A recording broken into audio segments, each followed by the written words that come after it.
ఎన్నికల వ్యూహకర్త ప్రశాంత్ కిషోర్ చంద్రబాబు నాయుడుతో భేటీ అయినప్పుడు ఇద్దరూ ఏమేమి అంశాలు చర్చించుకున్నారు? చంద్రబాబు, లోకేష్, ప్రశాంత్ కిషోర్ మాత్రమే ఉన్న ఆ సమావేశంలో ప్రశాంత్ కిషోర్ ఏమన్నారో, చంద్రబాబు నాయుడు ఏం అడిగారో నాలుగో వ్యక్తికి తెలీదు.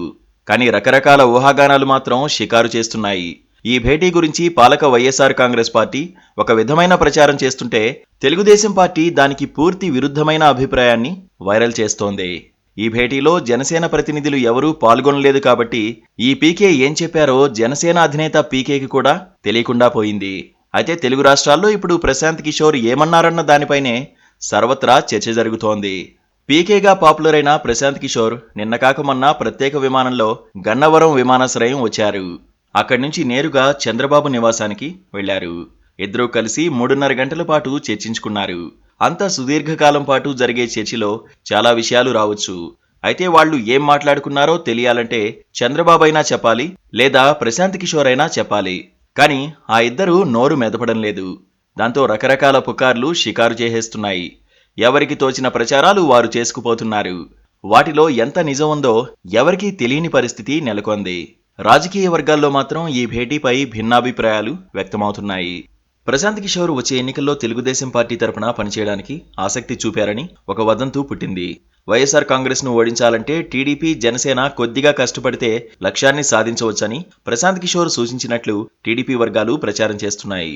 జగన్మోహన్ రెడ్డి ప్రభుత్వం అమలు చేస్తున్న సంక్షేమ పథకాలనే టార్గెట్ చేస్తూ టీడీపీ, జనసేన ఉమ్మడి మేనిఫెస్టోలో అటువంటి హామీలను చేరిస్తే మంచి ఫలితాలు వస్తాయని పీకే సలహా ఇచ్చినట్లు చెప్పుకుంటున్నారు.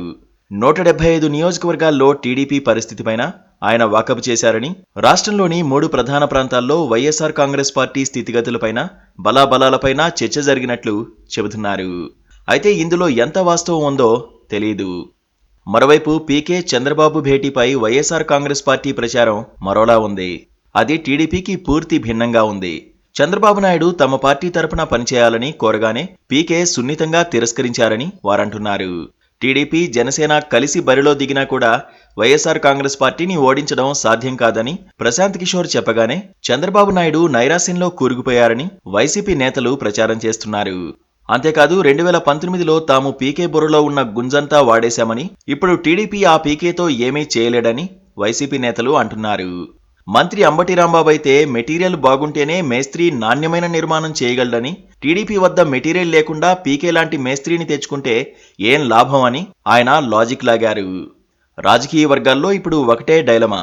టీడీపీ నేతలు చెప్పింది నిజమా, లేక వైఎస్ఆర్ కాంగ్రెస్ వైరల్ చేస్తోన్న కథనాలు వాస్తవమా అని వారు బుర్రలు బద్దలు కొట్టుకుంటున్నారు. అయితే రాజకీయ పండితుల వాదన మరోలా ఉంది. పశ్చిమ బెంగాల్ అసెంబ్లీ ఎన్నికల సమయంలో ప్రశాంత్ కిషోర్ తృణమూల్ కాంగ్రెస్ పార్టీకి ఎన్నికల వ్యూహకర్తగా వ్యవహరించారు. ఆ ఎన్నికల్లో మమతా బెనర్జీ పార్టీ ఘన విజయం సాధించింది కూడా. ఆ ఎన్నికల ఫలితాలు వెలువడిన తర్వాత ప్రశాంత్ కిషోర్ సంచలన ప్రకటన చేశారు.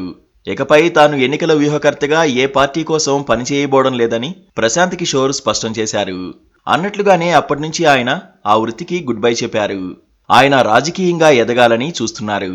అందుకే ఏపీలో వైసీపీకి 2019లో పనిచేసిన పీకే ప్రస్తుతం ఎన్నికల వ్యూహకర్తగా లేరు. కాకపోతే ఆయన దగ్గర గతంలో పనిచేసిన రిషి వైసీపీ కోసం పనిచేస్తున్నారు. ప్రశాంత్ కిషోర్ చాలా నెలల క్రితం కాంగ్రెస్ పార్టీలో చేరాలని అనుకున్నారు.